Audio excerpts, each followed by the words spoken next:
So yan guys, tapos na gumawa ng DIY hina yung alaga ko. So yan, ganito lang kasimple guys gumawa ng DIY na pangkulay sa buhok.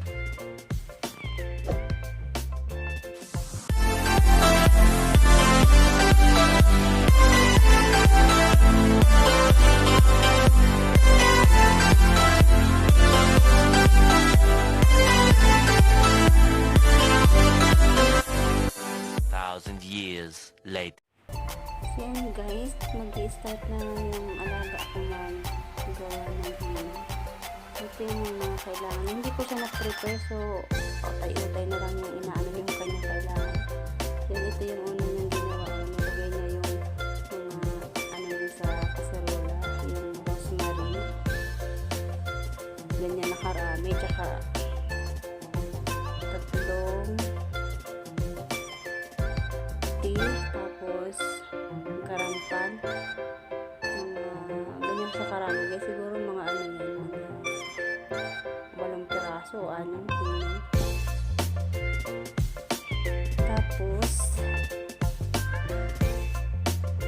lalagyan ng sibuyas, maliit lang, medium lang, iwain lang ng maliit-liit.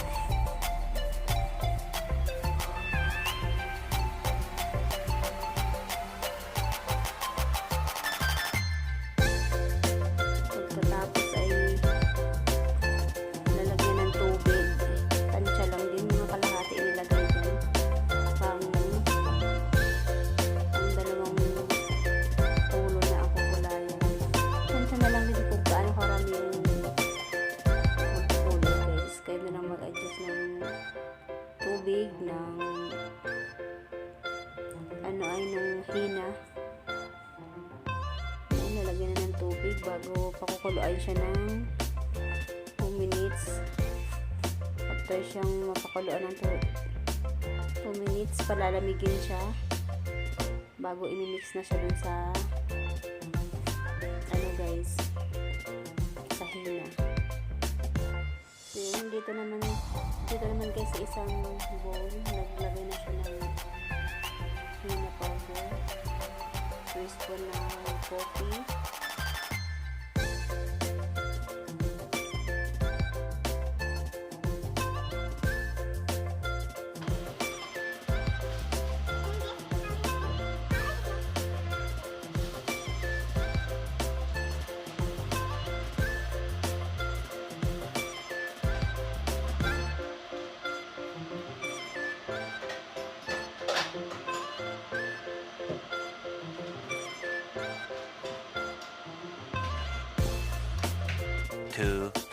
Years later.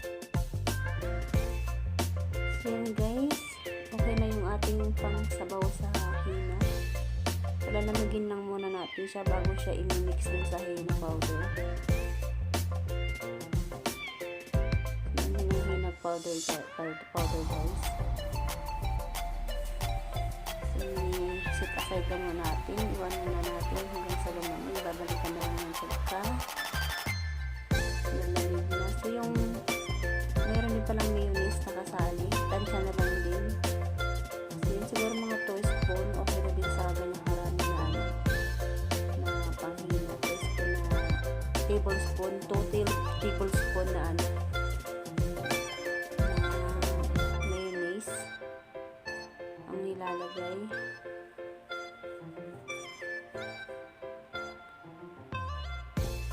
Yun guys, babalikan na lang natin sa mamaya.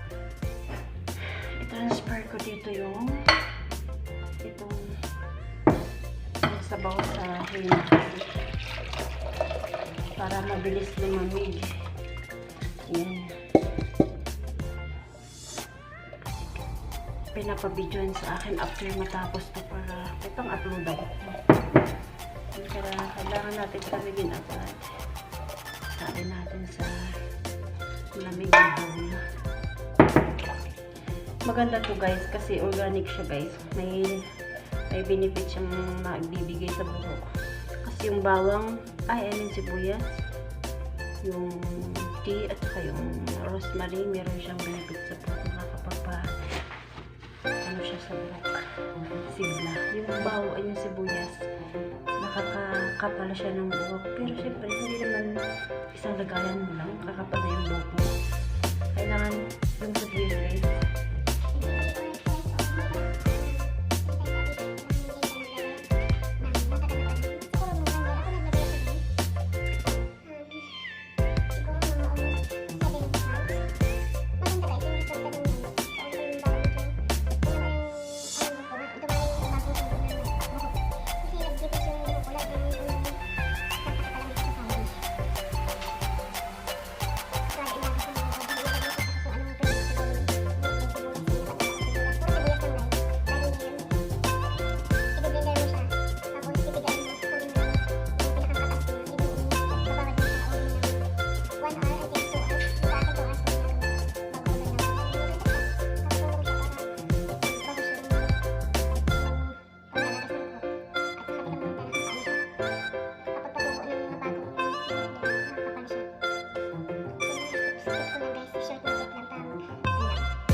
Yan,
finish. Just like that to make DIY Tina. 2,000 years later.